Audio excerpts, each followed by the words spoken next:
An energy crisis. Will rising prices and poverty cause unrest here in the US? Well, it's already happened in some other countries for various reasons, but we have the BlackRock CEO out there. He's predicting possible unrest because of the energy crisis. And we're going to talk about that here in a couple minutes. Hey, everybody, my name is JJ. You're watching Bull, Boom, Bear, Bust. It's Tuesday, October 26th, 2021. Thank you for being here. Let's get right into it. This one's out of CNN Business. Energy crisis will set off social unrest. Billionaire warns. This is the Blackstone CEO. And let's talk about what's happening with energy prices and the shortages. Let's go to the Hill for this one. Struggling families about to take another hit. Home heating costs projected to soar. They're not just soaring by a little, they're soaring by a lot. The EIA projected that the cost of home heating will increase by 30% compared to last year. This is the highest level since 2014. Last year, a home that uses natural gas used about $573 in heating costs during the winter months. That's a pretty big bill, $573. That's a pretty nice car payment, and that's even a mortgage payment in some states. Not many as far as home prices go, but that's a pretty hefty price for just 1 month of heating. This year, the typical heating cost per month per the EIA is going to be $746. And that's for natural gas. Now, those seem extraordinarily high to me, but this is what's being reported here out of this article from The Hill. I live in California, so I'm not up to date on what it costs to heat because we rarely have to turn the heat on here.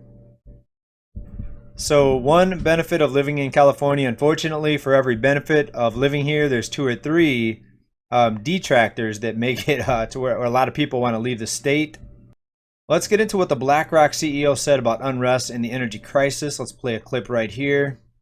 We're going to end up with a real shortage of energy. And when you have a shortage, it's just going to cost more. And it's going to probably cost a lot more. And when that happens, you're going to get very unhappy people. You've got real unrest. And this challenges the... So not too much of a revelation there. I mean, yes, shortages, supply, demand, it's going to cause rising prices.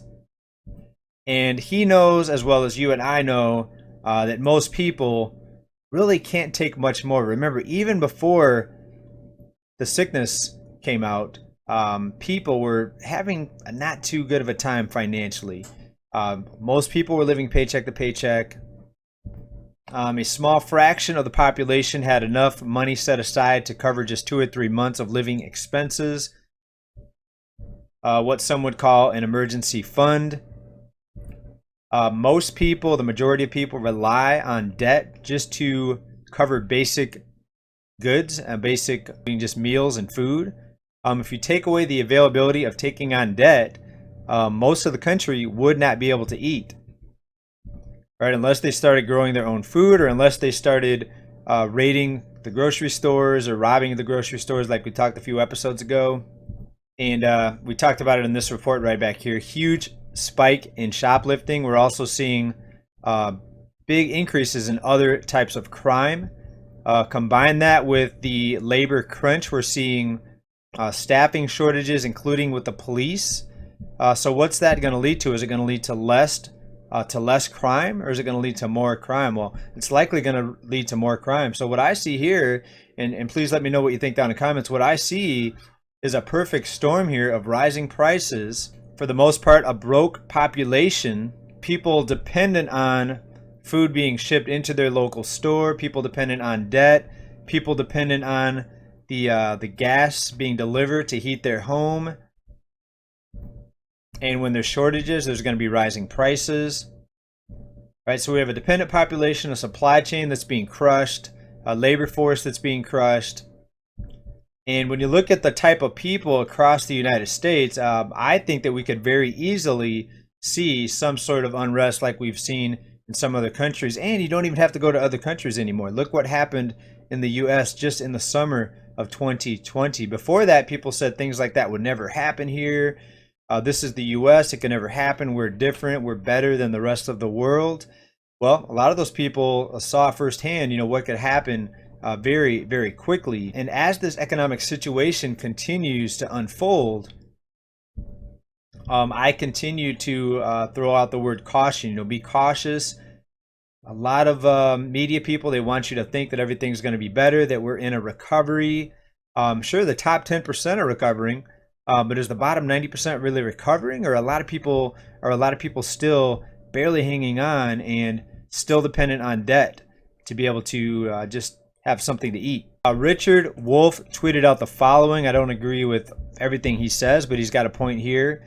The extreme inequality of the U.S. deprives the middle class, or the middle 45% of the American dream, and it turns it into a nightmare for the bottom 45%. Gives us a nice chart here.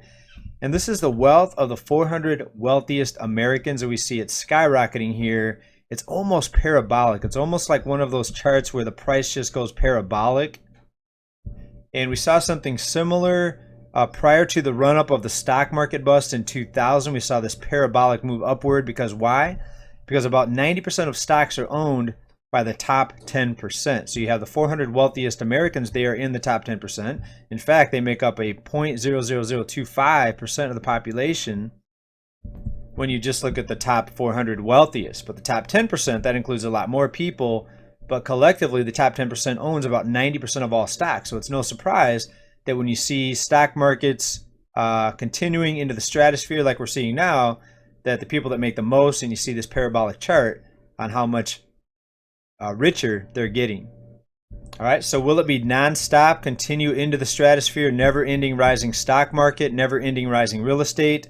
Or is there going to be a big disruption, possibly unrest, possibly something else to give the excuse for the money machine, the money printers, to pull the rug on this entire scam of an economic structure?